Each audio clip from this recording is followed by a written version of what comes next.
Hey, we've got an assortment of stuff in front of us here. I got more too. So we're going to talk about this week's Weird Tool Wednesday tool. Is this little tool right here? It's a straight edge. So that's someone's name that owned it. It needs a good cleaning up. It's got some rust on it. It's so humid and hot in the summer here that it's hard to keep tools like this from rusting. And I think the plastic is to keep your hand, the heat from your fingers from maybe distorting this, or maybe it's just to grip it because it's pretty small. But you can get into tight spots, check for how straight something is, and you got this little thing here for clearance. I didn't know what this was when I first pulled it up. I bought it with a toolbox full of machinist tools, and I brought it to a friend of mine and I showed it to him and I said, "What is this thing?" And he said, "Oh, it's simple. It's just a straight edge." Simple straight edge. So you learn something new every day. And on the subject of straight edges, I thought I'd pull some of these squares out. This is something I thought I'd never need something this small. So that's a little 4-inch machinist precision square and adjustable. You can make it any size you want there. It's Lufkin right there. And it's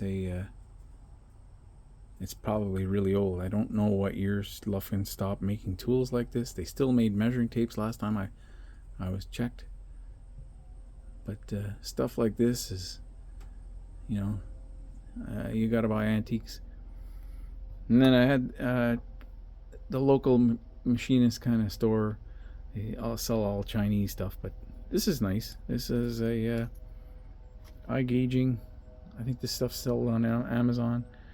It's the same, pretty much the same as this one. Did I really need it? Nah, not really, but it was cool and it was cheap. I think it was half price or something. So same thing as that. And then I've got these. I picked these up on. You don't know what they are until you go pick it up, because there's no. Can't read any name on it. This one's a no-name brand. There's no name at all on it, and it's still a nice square for using to do woodworking. It's got these little notches on the end. I'm not sure if I like that, but and then it's got the level. Still got the scribe here. It's not lost. And yeah, that'll go in the collection. I think I paid $5 for that or something like that. This is one here I bought quite a few years ago. It was covered in rust. There was no paint left on it. I cleaned it all up, and it's just a cheap Stanley. You can buy one of these any day of the year on eBay for about $10. Then you got to pay shipping. So it's a number 21 Stanley. It's kind of cool. It flips around.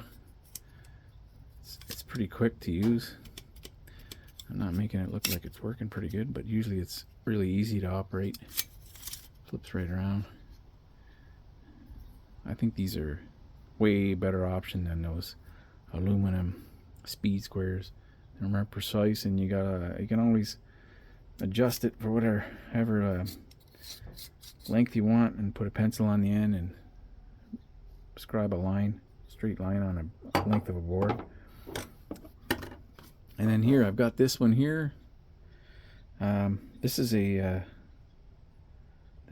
LS Starrett, so it's a 9-inch. It's kind of a rare one. There's this comparison. The normal 12-inch. And, I thought I have a Miller's Falls like this, and you see how the blade's a little thinner. It's a 3/4 inch blade.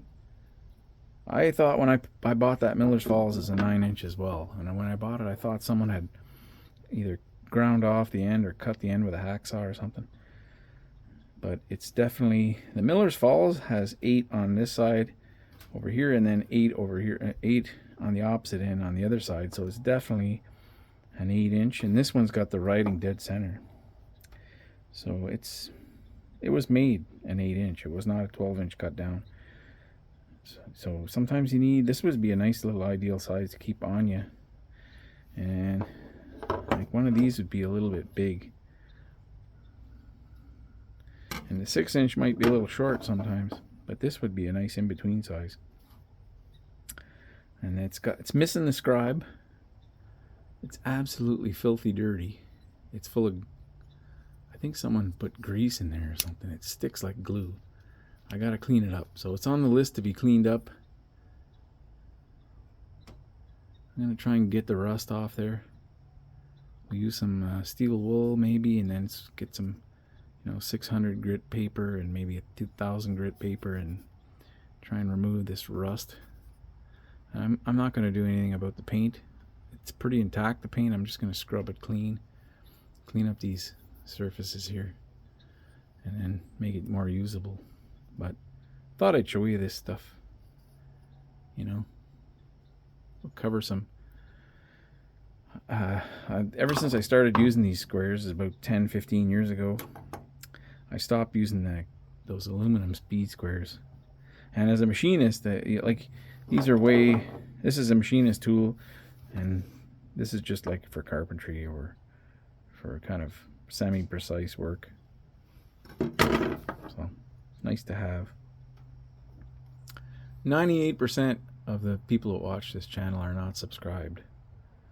So you could do me a big favor and just click the subscribe button. I'll keep making videos just like this one. Thanks for watching.